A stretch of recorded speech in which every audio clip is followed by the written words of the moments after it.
God. A tornado has been confirmed. Protect yourself from flying debris. Get inside! The weather. An uncontrollable force. There it goes! Unlocking life. And unleashing chaos. As our planet heats up, the weather is getting more extreme. Oh my God! More terrifying. That is insane. We're gonna lose everything. And even more catastrophic. God damn it, go! With incredible self-shot footage. Golf ball sign, hail! It seemed like a war zone. From the front line of fear. The heat and the smoke, it was so intense. We witness firsthand. You can't stop the water. Water is the strongest force we have on Earth. The wrath of Mother Nature. Do you see flames from where you are right now? In every direction, yes. Large tornado! From twisted tales of terror. It looked like a bomb went off. Earth-shattering natural disasters. We didn't have time to get out. We felt a huge earthquake. And stories of sheer destruction. It was sad. Like I've never seen the devastation with my own eyes. We meet the people who have stared death in the face. I was under the water and fighting for my life. Absolutely crazy. Oh my God! Oh my God, oh my God. And survive the full force of the world's deadliest weather.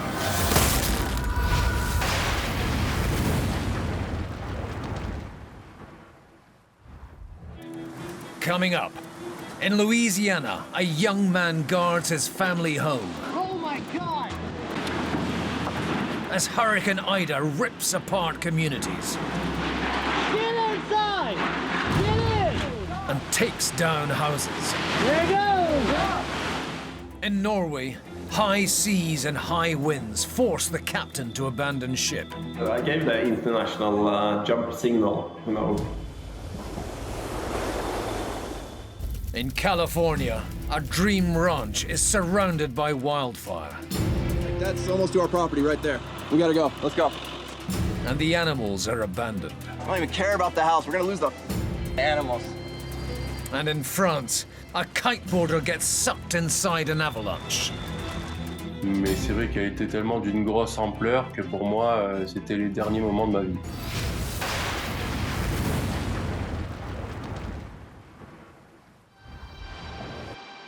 Hurricanes can be one of the most lethal forms of weather. In the US, the state of Louisiana is low-lying. Much of the south is coastal marshland, bordered by the Gulf of Mexico. It's the late summer of 2021, and a tropical cyclone's blowing in from the Caribbean, warmed by the sea. I was monitoring when it first formed, and it was slowly getting closer and closer to Louisiana. Pipefitter Jamie Lyons is working near Pittsburgh when he realizes the hurricane's heading straight for his mother's home. I decided that I would just pack up a week's worth of clothes and pack up my camera and make the 1,000-mile trip back to Louisiana.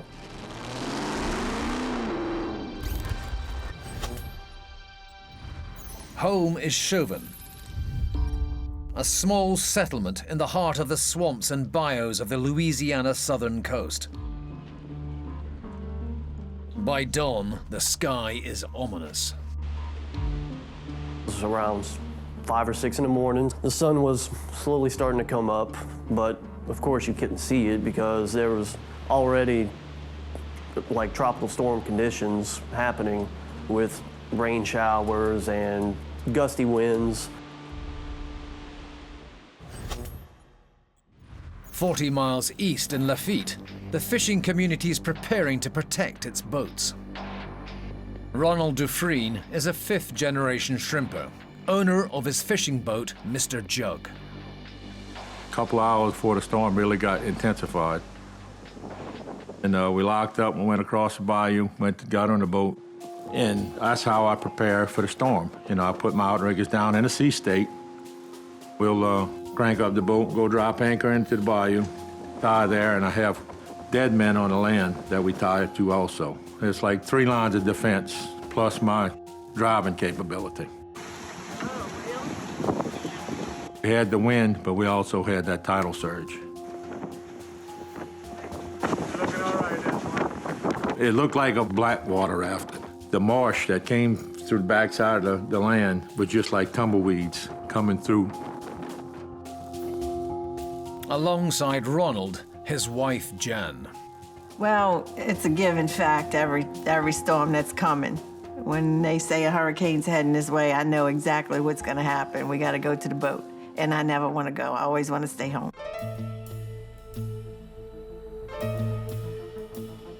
Hurricane Ida's predicted to be big. Weather watchers are drawn to the area to document the storm. Hey, what's up, everybody? This is Mike here, and I am on the road. Mike Boylan's followers on social media are with him all the way. I'm going to check out Hurricane Ida. Got a Category 4 hurricane, and the satellite doesn't lie. So it's definitely following National Hurricane Center expected path. The latest spaghetti models just came out. Every single one of them. That's high confidence. We have a tornado threat in the yellow and the dark green through the night. So it's a big deal, it's serious. It's Category 4. Anytime you get a rapidly intensifying hurricane before landfall, it's usually trouble, and it's almost worst case scenario. I went to Slidell, man, but that all those roads were almost underwater. I started getting a little second thoughts, like maybe this isn't a good idea. This is going to be a monster. The hurricane can turn at any time. Mike's caught in the middle of Ida's path. And I knew I needed to get the heck out because the water was starting to rise. Nothing can prepare Mike for the power of Hurricane Ida. I want this thing to get any stronger, so it's mellowed out at 150 miles an hour. It was like a snap of the fingers. All of a sudden, it got worse. And its trees started literally falling down in front of me, over top of me. I was dodging trees, power lines, and it was a race just to get the heck out of there. And I found myself driving on the other side of the road because the power lines were actually at 45-degree angles. In a matter of minutes, Ida's a Category 4 hurricane with wind speeds of 150 miles per hour. That was probably the most scariest journey ever. Mike needs to find a shelter and spots a hotel. So I made a run for it. Like I said, those were the scariest 30, 40 minutes of my life.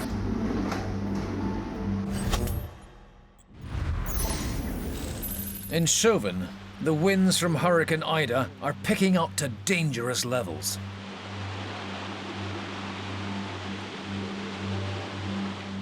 You could hear it building up, and really during the height of the storm, it almost seemed like it was like almost a screaming sound, you could say.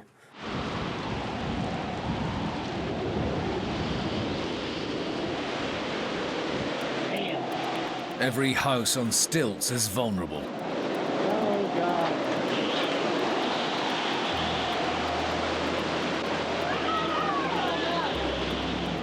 The house opposite is exposed and struggling to stay standing. I was getting kind of concerned that due to how close these trees were, that they would potentially fall on the house. There it goes, there it goes, there it goes, there it goes. Oh my God. Carport next door was basically peeling, but there was a strong gust and it ripped off the sheet. Get inside! Get in! And it wrapped around the power line and it just missed him by inches. Watch Watch out, Tommy! Eventually, it started sending the sheets of tin across the street.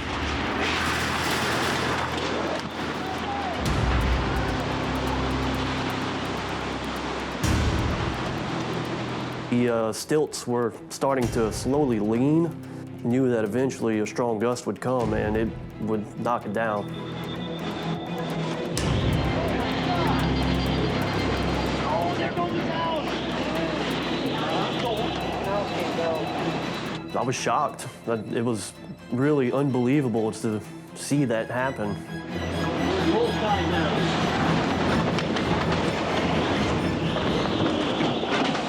Oh my God! Oh my God! Meanwhile, in Lafitte, Ronald Dufresne also decides not to evacuate. Man, she ain't letting up. Guarding the boat that gives him his livelihood. You know, people say we're foolish. You know, a lot of people call me idiot. Well, Jan, we still tied to the bank. Don't worry about it. You know, I know what I can do, and I know what my boat can handle. 40, 50, 60 knots. So we were in the eye wall, but on the outer edge of it. And that's when you see the whiteout. I mean, just so intense. It's almost, say, a snowstorm, you know, you just can't see through it. When that wind hits you, you'll feel the boat start to go back, you know, put it in gear and start pushing back. It's pushing me, but I'm pushing back. I'm pushing. You know, so it's like a give and take. It's a game, and when it slacks up, I slow down. I'm moving them, Jan. Calm down. Jan. Alongside Ronald, his wife Jan is sharing the burden. We couldn't see anything out the windows when we were in the cabin. Nothing. It was like snow. It was white. Like, couldn't see no boats tumbling by, passing by, no anything out the front windows, because it was like a sheet of white. The biggest gust yet. Katrina was a piece of cake compared to this one.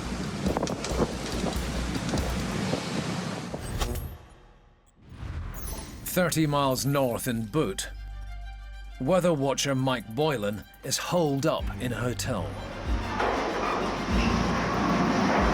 We started seeing metal starting to fly. We saw that houses next to us were starting to lose shingles and roofs. We saw fences starting to fall down. I seen trees go down. A neighboring house started losing pieces of their roof. You know, things were slowly going downhill quick. We started hearing loud thuds, and every thud, there was a little bit of scream, a little bit of panic from the hotel staff. It was like big crashes. We didn't know what the heck they were. One particular guest reported that they saw kids next door at a mobile home. There was a lot of fear because we saw the roof getting ripped off at the same moment.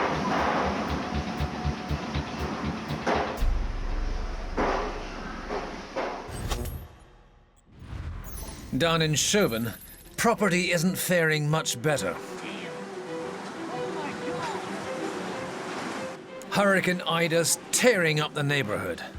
There's only one option for Jamie Lyons in his childhood home.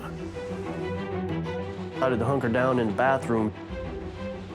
Felt like I was vibrating, like I was in an earthquake. And I decided just to hide behind the washing machine until the storm was over.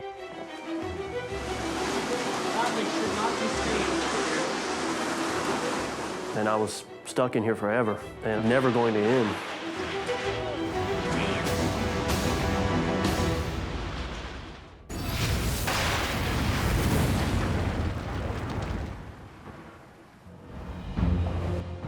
The world's oceans experience some of the most extreme weather. Huge vessels negotiate giant waves created by extreme winds. It's April 2021. The Norwegian Rescue Center receives a mayday call from a cargo ship in trouble 60 miles west of Ålesund.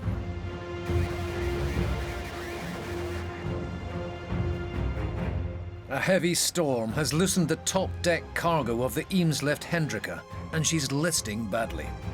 The forecast said heavy storm, close to hurricane, out on the sea, and big waves. Alvin Finn is part of the rescue team on 2 helicopters. It was up to 15-meter waves, which is same as 50 feet. This was the maximum wave height, and the significant wave height was like 12 to 13 meters.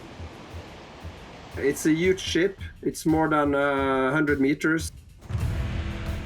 The Eemslift Hendrika is so unstable, it's an ever-shifting target. Because of the listing was moving up and down, and at the same time it was rolling sideways. And in addition to that, it was also moving left-right. It was moving sideways, so it was moving in 3 different directions.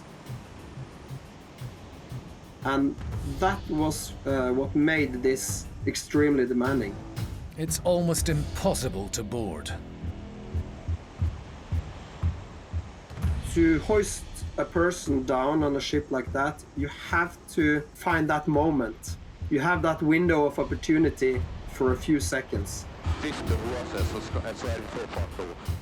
But there's a break in the weather, and Alvin decides he'll risk it. At this point, the waves is everything from 12 to 15 meters. And the wind is between 50 and 60 knots. It might sound strange, but you're very calm. It's probably compared to maybe soldiers during war, or like in these really, really intense situations, you just focus on your job and you know that you have to do everything correct. If not, this might hurt you. The crew are waiting for his arrival. But conditions remain dangerous. It was very difficult to stand up. It was actually not possible to stand up at all time. Since the ship was rolling, like in between I could stand, but a few seconds later it was listing that much that that we were kind of sliding on the deck. I found some anchor points on the deck where I could put my feet. So every time or my body wanted to slide, I was kind of using my foot to stop. It's too risky for a standard rescue. Normally we are able to hoist 2 persons at the same time. But because of the difficult conditions and all the moving, didn't feel safe about doing 2 at a time. So we chose to do only 1.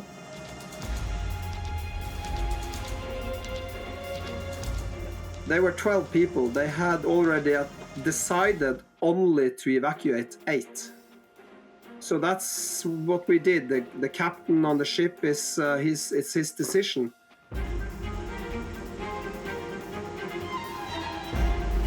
With 8 of the crew safe, Alvin and his team head back for more fuel, while a second helicopter is left to watch over the 4 that remain on board.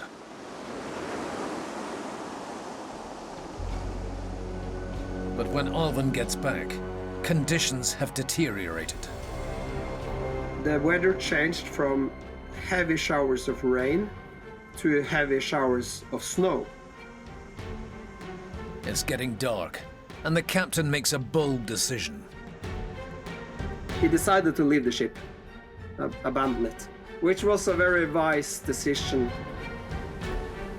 But it's no longer safe to land on deck. There's only one way off. The next step is to jump into the sea, and we pick them up from there. Hans Jonas Eng is dangling by a wire, waiting for the last 4 to take a leap of faith. looked really bad. There were 4 people left on board. If the ship goes down or capsizes and they are not really close to an exit, there's game over. They're not gonna survive it. And there's nothing we can do to help them. It's also getting dark, and they're running out of time. The ship was listing even more, and the waves were getting even bigger, and it was starting to snow, it was starting to rain. It was Armageddon. It's now or never. I gave the international jump signal, you know. And it took a couple of times. The third attempt, the first guy jumped, and that's okay. Yeah, he made a good decision and timed it well. So, but that's more like a dynamic approach, you know. We always try to get closer, closer, closer. The captain's already injured and can only slide down the back of the boat into the turbulence. So when the survivor jumped in the water, we were moving in, and tried to get me as close to him as possible in the sea. Hans has to reel him in. Yeah, down in the water it's a different ball game. You start to swim as hard, as long as you can to get to the survivor as fast as possible. In the end, all the crew are rescued. But the Norwegian Coast Guard is worried she'll drift and crash into the shore, polluting the coast with her fuel and cargo.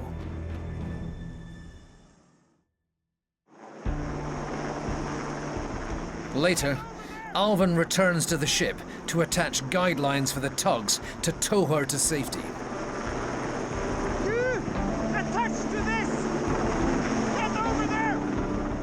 The Eemslift Hendrika is now safe and eventually made it back to port. But Alvin and Jonas continue to battle potentially deadly, ever-changing weather. I think every day how the weather now is changing. The bad weather is worse and it's much more unstable.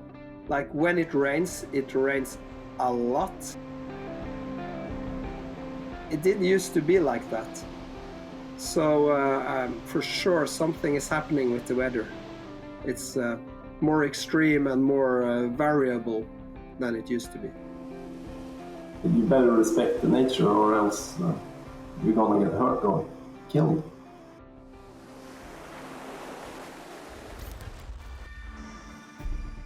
In California, if you go down to the beach with raging offshore winds, it's probably best not to swim. Crashing waves and undercurrents can endanger life. This family dived into 40-foot waves at Goat Rock. They were ill-prepared and rapidly swept out to sea. State Park's lifeguard was called and quickly prepared their gear in a helicopter borrowed from the sheriff. The only way to save the family was by sending in someone else at the end of a rope. I told this family not to go swimming. I walked away, and 20 minutes later, they're being swept out. So stupid. Despite the conditions, one by one they were plucked from the water and safely landed on Sonoma Beach to recover. There was no safety in numbers until the cavalry arrived, risking their lives to save others. It's not just the wind that can cause problems, but the tide. These lighthouse enthusiasts in China got so caught up in their expedition, they lost sight of the shore. Volunteers had to swim out to make sure they were okay, risking their own lives as they were smashed around by the waves. Only a thin line was keeping them from being thrown out to sea or crushed against the rocky seabed. Incredibly, this part-time lifeguard managed to pull himself out of the water to prepare the tourists for evacuation. Only hours later, as the tide went out, when it was getting dark, was it safe enough to get them on shore.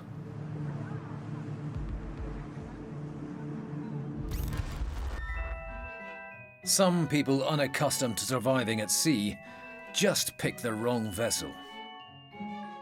A 3-year-old girl took flight on an inflatable unicorn after leaving Antirio in southern Greece.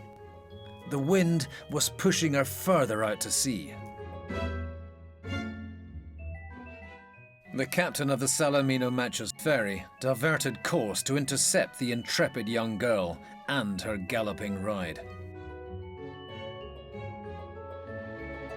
He cut the engine while his brother plucked her from the sea.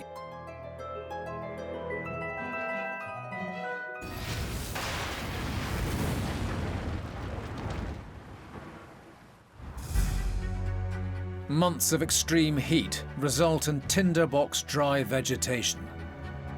It can be the perfect fuel for wind-driven wildfires. Since 2011, America has had an average of around 60,000 wildfires every year. 40% of the damage has been in California.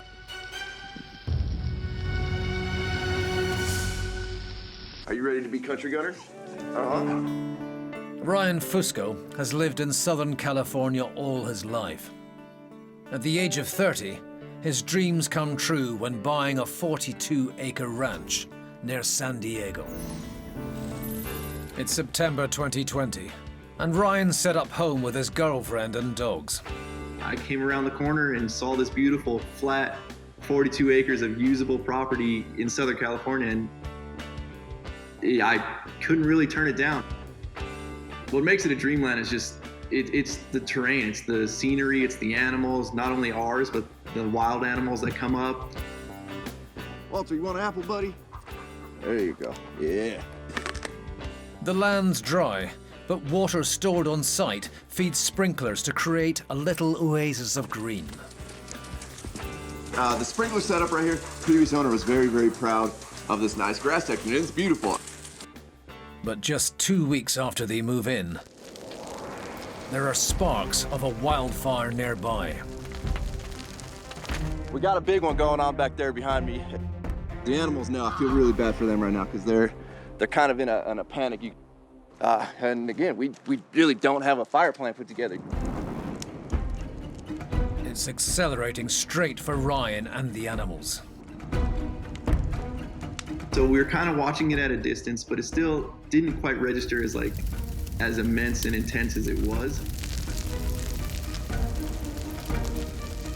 It's moving very, very quick. Hand me this sprinkler over here. All right, sprinkler, do your best. Save us.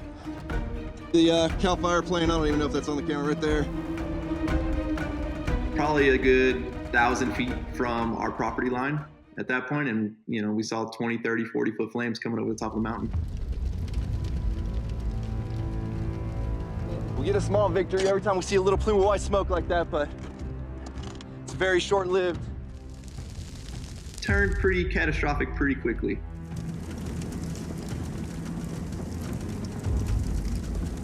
It was definitely one of the most worrisome situations I've ever been in because it evolves so fast and things are changing so quickly.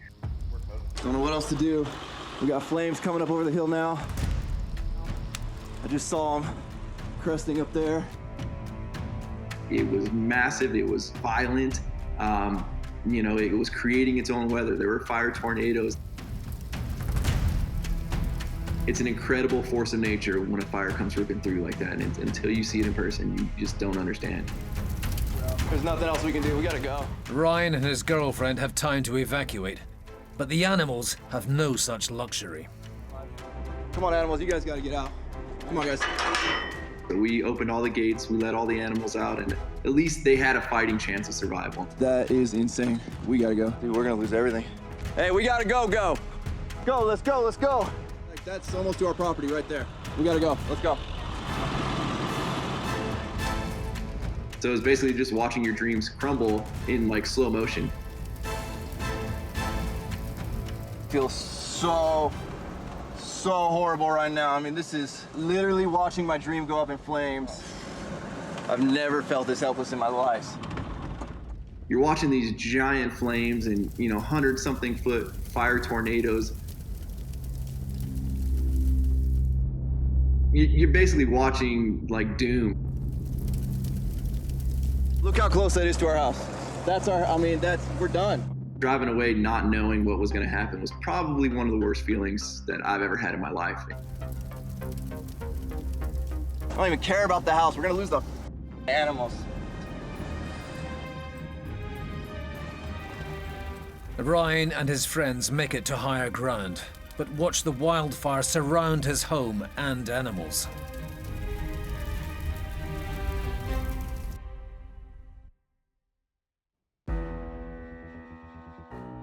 Ryan spends the night not knowing if his house or animals will survive. First impressions aren't good. The dirt was no longer brown. Everything was just this gray, black, smoldering ash, and it just looked like you were in a completely different planet. We got flames again, and this whole smoke cloud's been getting bigger. Almost 24 hours after the fire started, it's still burning on his property. That black smoke's close. Yeah, we gotta get water over there. Ryan still doesn't know if his house or animals have made it through.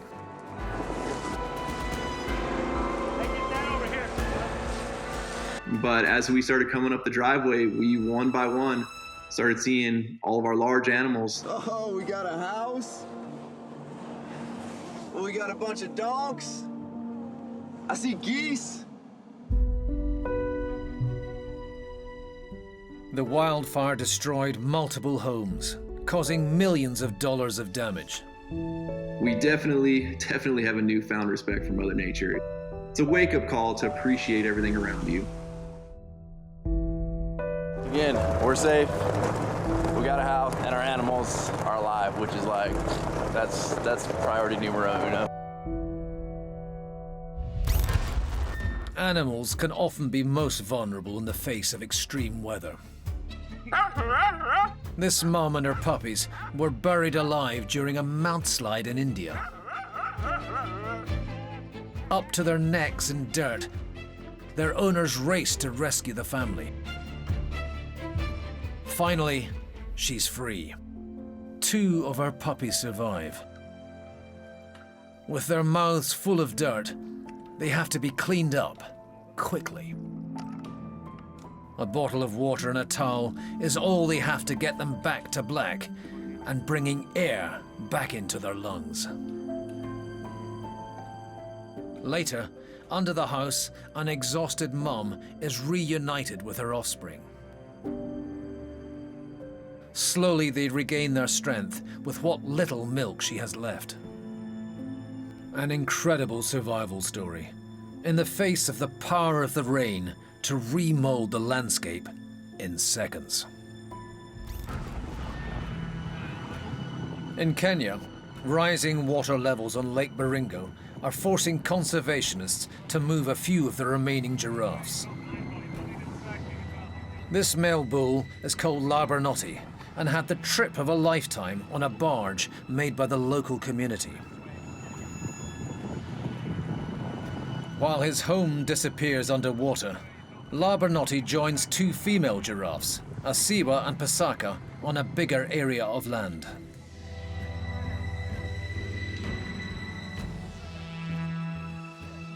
With only 3,000 Baringo giraffes left in Africa, they're hoping Labernotti will enjoy his new life and soon be a proud new father. Meanwhile in India, extreme temperatures meant this thirsty tiger came for tea at a farm in the Warura forest.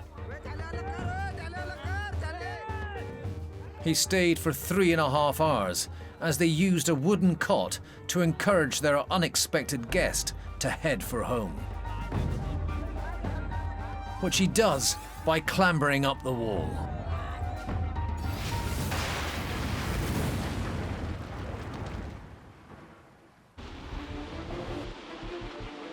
Back on the southern coast of Louisiana, Hurricane Ida is cutting a path through the community.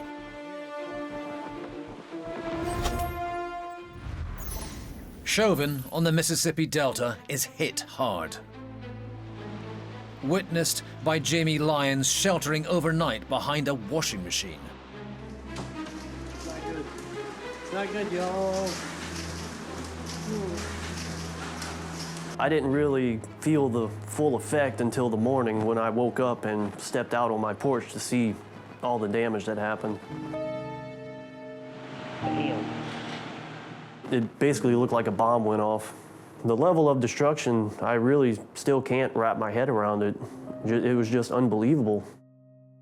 How much chunk of wood in the wall?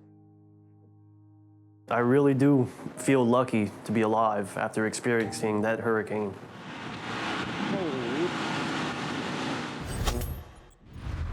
In Lafitte,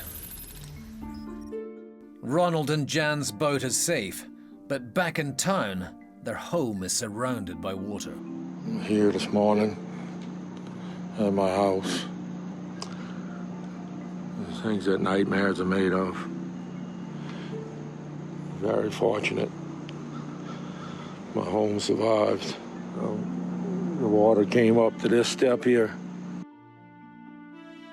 As far as, you know, what breaks my heart, driving through my community now and seeing it the way it is. Realize my old neighborhood where I live, where I grew up as a child, was annihilated. Look at the mud coming on your driveway.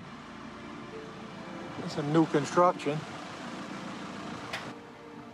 It was sad, like very sad. It's still sad down here.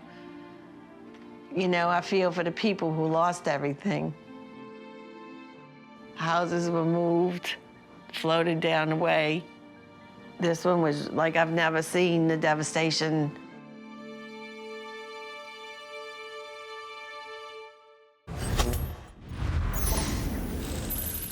In Boot, weather watcher Mike Boylan realizes he's lucky to have survived the night in the hotel. Good morning. This is the day after. No internet, no power. You know, this house sustained a bunch of damage. Next to us, fence is down, the roof's down. Saw a gas station completely destroyed. Saw power poles everywhere down, power lines down. Started really seeing that we were lucky as far as complete, destruction. The town is unrecognizable. I feel like I was extremely lucky. You cannot win. You cannot overcome what Mother Nature has in store. You want to be away, far away, because you're not going to win this battle. The state of Louisiana reports 12 storm-related deaths, and the destruction runs to an estimated cost of over $20 billion. First of all, you can't stop the water. Water is the strongest force we have on Earth. You know, you can't stop it. You just can't compete with Mother Nature. She's gonna do what she wants, no matter what. It's scary, very scary.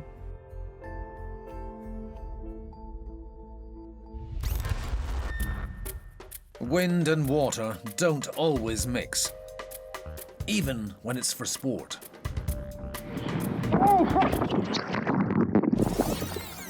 High speeds of the high seas slowed down show just how close he came to being knocked unconscious or even decapitated. Luckily, he survived, collects his board and counts the lucky stars he's seeing.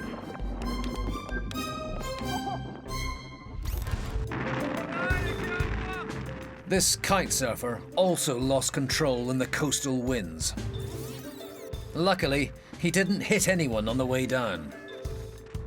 His friends run to the rescue, but the force of the wind clearly has the power to make you fly, but also dump you in the drink. Paragliding in the Canary Islands on the coast of Tenerife seems like fun. The views are great, but if you don't know the winds or where the landing strip is, concrete can be less comfy than seawater. Fortunately, the parachute handles could be put back together to help his steering for the next trip.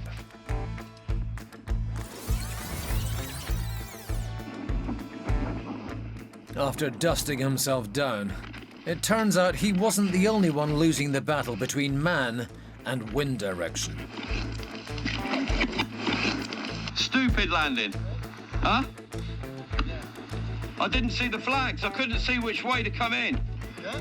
You had a bad landing or good landing? Bad landing. You did? Yeah. Me too.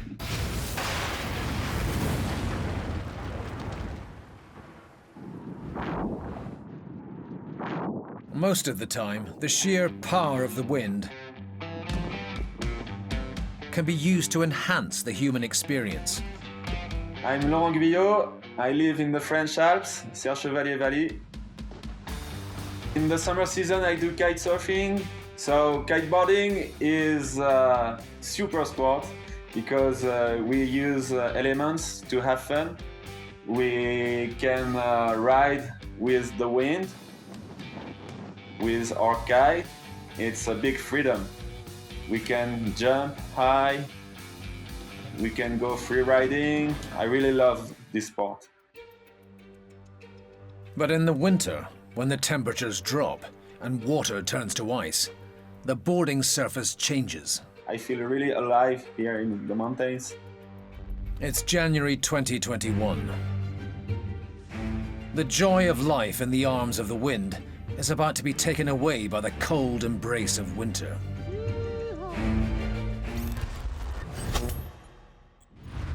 Three days of heavy snow have fallen in the Haute-Alpes department at the Col de l'Autaré mountain pass. Like the days before it was snowing a lot. So yeah, maybe it was about 60, 80 centimeters or 1 meter pure fresh powder. Laurent Guyot was snow kiting on the northeast face of the Chaillot Ridge with his friend Lionel Bonnefou. Bonne neige, joli soleil, on était tous entre copains, donc tout allait bien.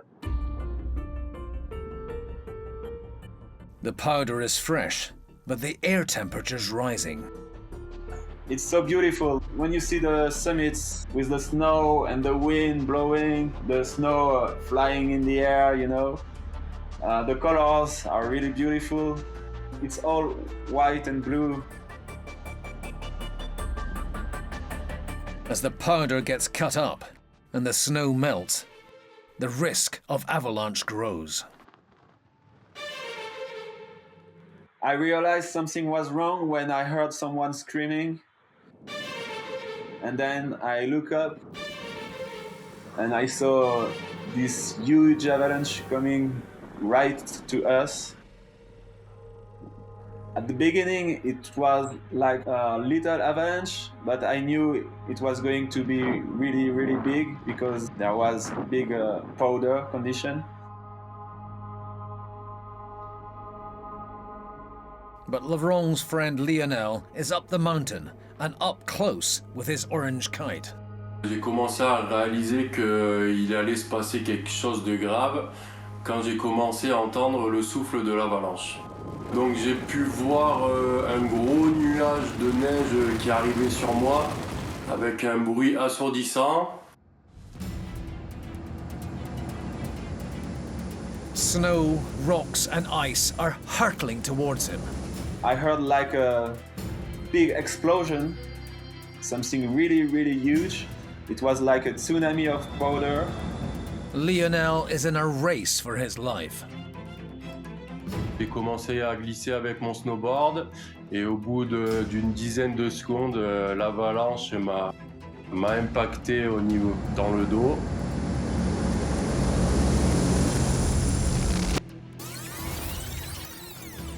Mais c'est vrai qu'elle était tellement d'une grosse ampleur que pour moi, c'était les derniers moments de ma vie.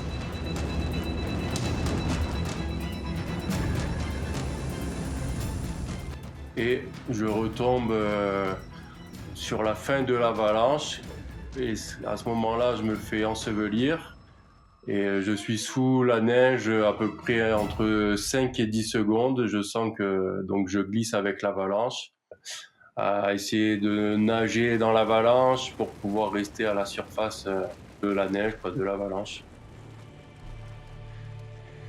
Simon, Lionel, il est dans l'avalanche. Au milieu, in the middle. I was very scared to find my friend Lionel dead. Là, au-dessus.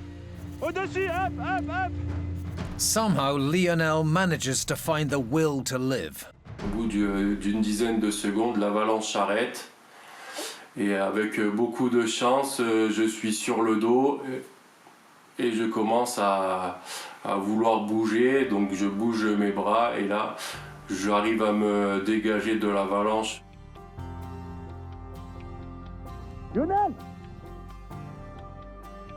When Laurent gets there, he thinks Lionel is still buried in the snow.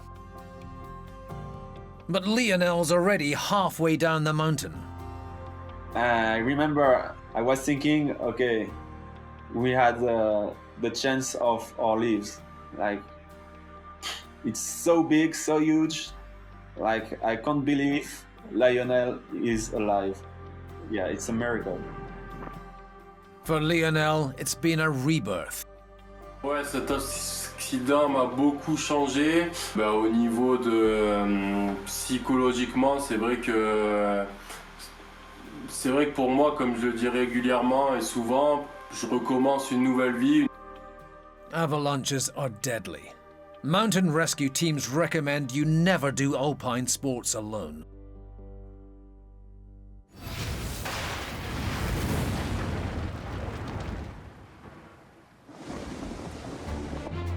In this episode, I'm moving him, Jan. Calm down. we've witnessed the destructive power of Hurricane Ida. Oh my God! We've seen how quickly a combination of wind and waves can force a crew to abandon ship. We've learnt that wildfires can strike anytime, anywhere. Literally watching my dream go up in flames. And next time, there will be more. Because deadly weather stops for no one.